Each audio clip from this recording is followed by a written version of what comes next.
Handa ka na ba sa pagdating ng Panginoon Hesus? Bago tayo magpatuloy, kung hindi ka pa nakasubscribe, pindutin ang subscribe button, like at ang notification button para makatanggap ka ng mga bagong videos. Ito na ba ang end times? AI or Artificial Intelligence ay isang senyales na malapit na ang muling pagdating ng Panginoon Hesus. Handa ka na ba sa pagdating ng Panginoon Hesus? Maraming mga prophecy sa Bible patungkol sa mga signs na malapit ang end times. Nandyan ang earthquakes, wars, at pagdami ng masasamang tao, at iba pa. Pero ngayon, ang gusto kong bigyan ng pansin ay ang Daniel Kapitulo 12 versikulo 4, na nagsasabi, "Ngunit ikaw, O Daniel, isara mo ang mga salita, at tatakpan mo ang aklat hanggang sa panahon ng kawakasan, marami ang tatakbo ng paroon at parito, at ang kaalaman ay lalago." Sinasabi dito sa Daniel na tataas ang kaalaman ng tao sa huling panahon. Kitang-kita natin ang malaking development sa science, technology, kasama ang communication and transportation.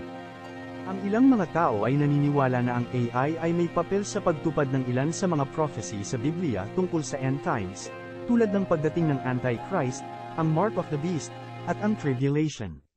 Sinasabi ng iba na ang AI ay hindi likas na masama o mabuti, kundi isang tool na maaaring gamitin para sa iba't ibang layunin, depende sa mga intensyon ng mga gumagamit nito.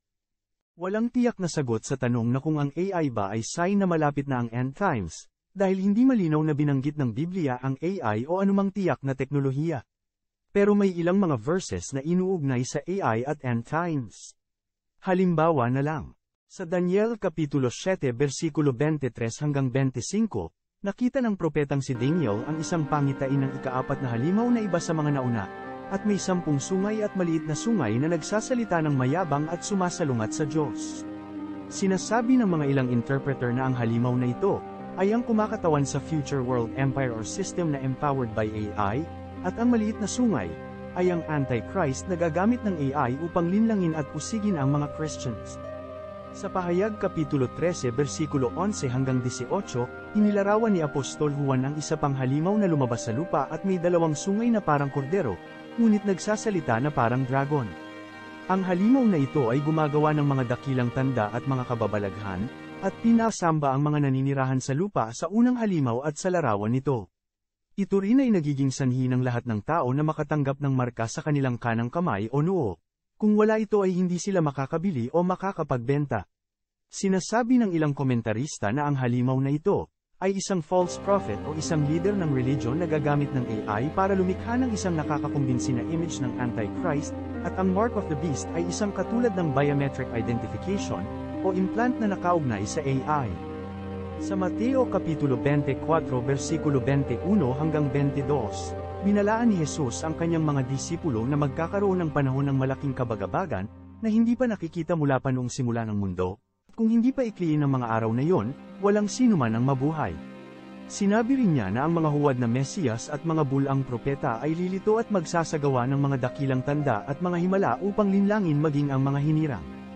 Inisip ng mga ilang mga iskolar na ang panahong ito ng matinding pagkabalisa ay ang Great Tribulation, at ang AI ay kasangkot sa pangdaraya at pagkawasak na magaganap sa panahong ito.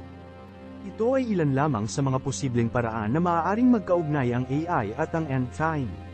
Hindi lamang sila, kundi maraming iba't ibang mga pananaw at opinyon sa paksang ito, at walang mababasa sa Biblia na nagpapatunay o nagde-deny patungkol dito. Kaya importante na tayo ay maging maingat, at unawain ang ating binabasa o pinapakinggan patungkol sa mga prophecy about AI and end times. At palaging ihambing ang mga ito sa banal na kasulatan at sa patnubay ng banal na espiritu. Kung iisipin natin, habang tumatakbo ang panahon, palapit na ng palapit ang pagdating ng Panginoon. Sinasabi sa Mateo Kapitulo 24 versikulo 36 hanggang 44, walang nakakaalam ng muling pagdating ng Panginoon. Sa ikalawang Pedro Kapitulo 3 versikulo 3 hanggang 4, sasabihin nila, hindi ba nangako si Kristo na babalik siya? Nasaan na siya ngayon? Namatay na ang mga magulang namin pero wala pa ring pagbabago mula nang likhain ang mundo. Ano man ang marinig natin, wars, kagutuman, earthquakes, AI at marami pang iba, na ito ay inuugnay sa end times. Ang mga ito ay mangyayari at mangyayari. Marinig man natin itong mga ito. Ang importante ay handa tayo anuman oras dumating ang Panginoon Hesus, at hindi tayo maiiwan sa lupa.